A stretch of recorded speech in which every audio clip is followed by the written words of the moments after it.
Hello and welcome all of you students. आज हम जो क्वेश्चन देखने वाले हैं वो देखने वाले हैं ज्योग्राफी के चैप्टर 2 के बारे में। तो शुरू करते हैं कौन कौन से आईएमपी क्वेश्चंस हमें ज्योग्राफी चैप्टर 2 से आ सकते हैं। और इसके अंदर मराठी हिंदी दोनों लँग्वेजेस में दोनों क्वेश्चंस को समझाने वाला हूं, सो काळजी घ्यायची गरज नाही। चला आता इथं बघा, MVSAT बद्दल तुम्हाला माहितीच आहे। MVSAT is one of the test which is going to be happen, the scholarship test, and you have various opportunities, like you can get 100% scholarship in various classes in future.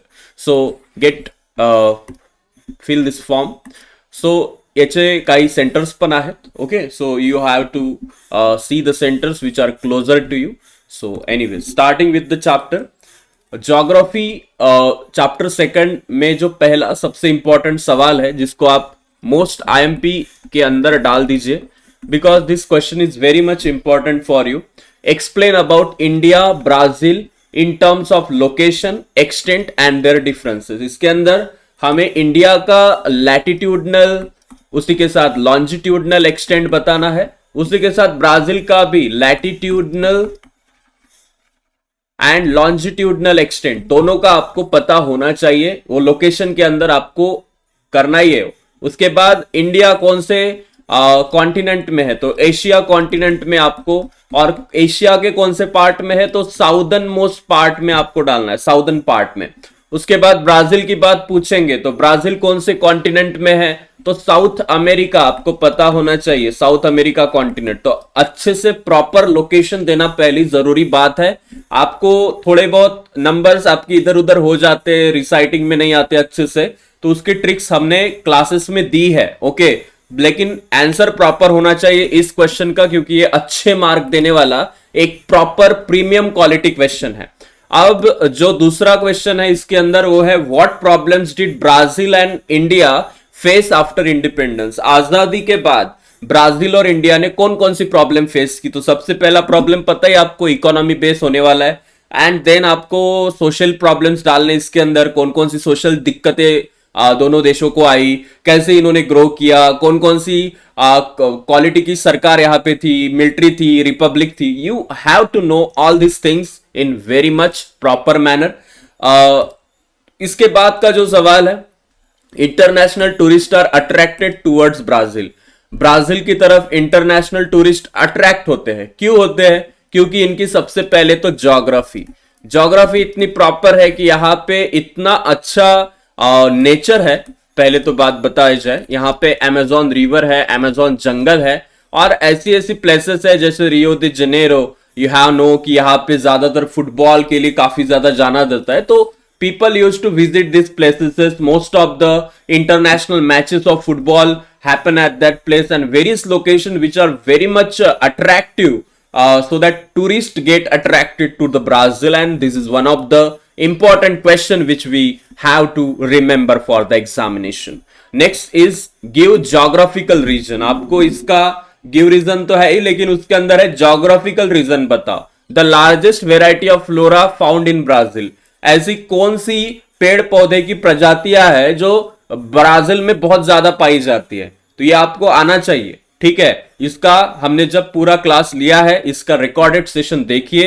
You have to know the western most point of Brazil. Brazil के western most point को क्या बोलते हैं, तो नेस्कैंते रियो मोआ. Okay, तो इसका नाम भी आपको पता होना चाहिए. ऐसे सवाल आजकल वो नए नए होने की वजह से, क्योंकि बोर्ड भी कभी कभी बोर हो जाता है वही सवाल डालते डालते. Sometimes they use to add new questions and you have to remember those. Which south flowing river in of Brazil is good for navigation. Navigation के लिए ऐसी कौन सी रिवर है जहां ब्राजील में बेस्ट मानी जाती है और वो साउथ फ्लोइंग है, तो इसका नाम है पैराना.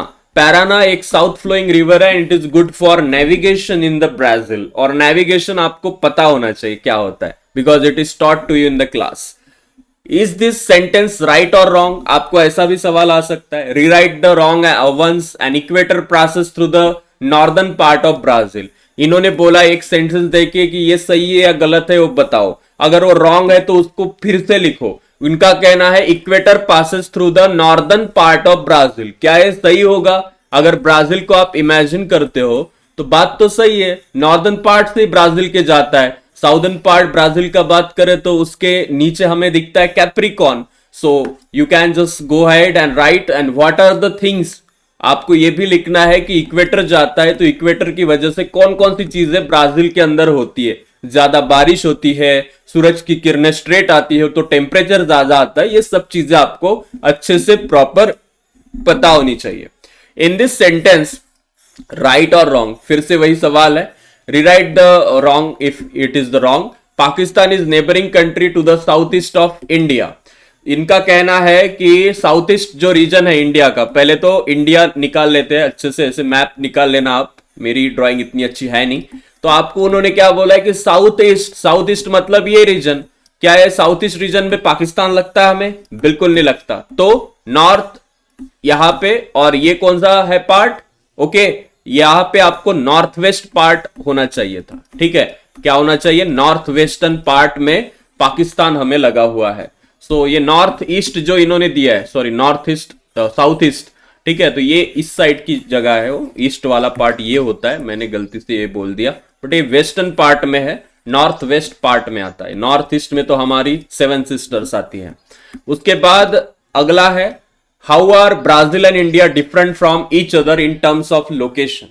ब्राजील और इंडिया लोकेशन वाइज एक दूसरे से अलग कैसे? तो आपको लोकेशन वाइज पहले चीजें वही डालनी है, लॉन्जिट्यूडनल लैटिट्यूडनल एक्सटेंट, किसका ज्यादा लैटिट्यूडनल है किसका कम है, ये आपको पता होना चाहिए। And also you have to add some more point कि ये अलग तो है ही, लेकिन और कौन कौन सी विविधता इनमें देखी जाती है। जैसे कि आप ब्राजील के बारे में अभी देखिए, यहां से इक्वेटर जाता है। इंडिया के बारे में आपको पता होना चाहिए, यहां से ट्रॉपिक ऑफ कैंसर जाता है, तो इसका यूनिट क्या है, कौन सी लाइन से जाता है। तो you have to know everything about this.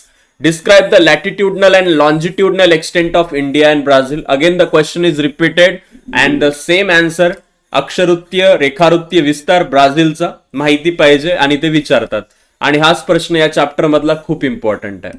त्यानंतर which of the following shape show the coastal part of Brazil correctly. अब यहाँ पे तो ये सवाल ऐसा होता है, यहाँ पे 4 ऑप्शंस होते हैं, लेकिन यहाँ पे है नहीं, लेकिन उस टाइप के सवाल आपको अच्छे से करके रखने हैं।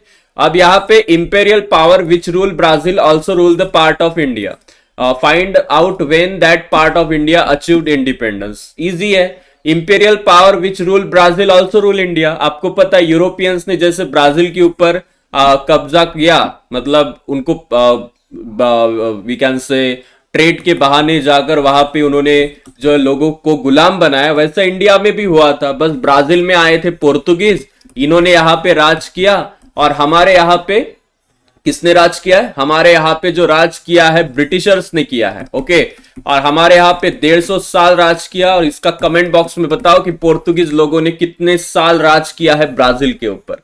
तो आपका अच्छे से ये सवाल भी अच्छे से आपको आना चाहिए। शॉर्ट नोट लिखना है आपको, historical background of India. Background कौन सा? हिस्टोरिकल, मतलब इंडिया क्या था, कब यहाँ पे ये यूरोपियंस आए, 1498 में वास्को दी गामा आया, लेकिन आगे चल के यहाँ पे ब्रिटिशर जो आए थे, इन्होंने जहांगीर से परमिशन ली कि हम इंडिया के ऊपर, इंडिया के साथ ट्रेड करना चाहते हैं, एंड ट्रेड के बहाने आकर उन्होंने बंगाल प्रोविंस को कैसे अपने कब्जे में लिया। आगे चल के इन्होंने हर प्रोविंस के साथ वैसा किया।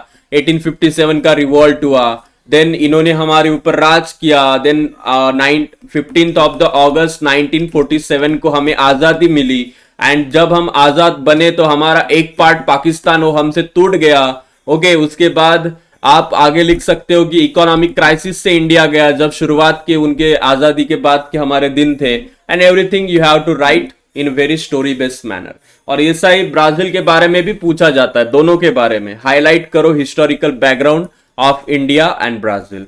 So everything was regarding this part. Thank you so much for joining this class. Marathi वाले बच्चों को भी समझ में आया ही होगा, क्योंकि इतना इजी तो ये क्वेश्चन का मीनिंग था, तो मुश्किल कुछ था ही नहीं इसमें। So I hope take it as a gift from us.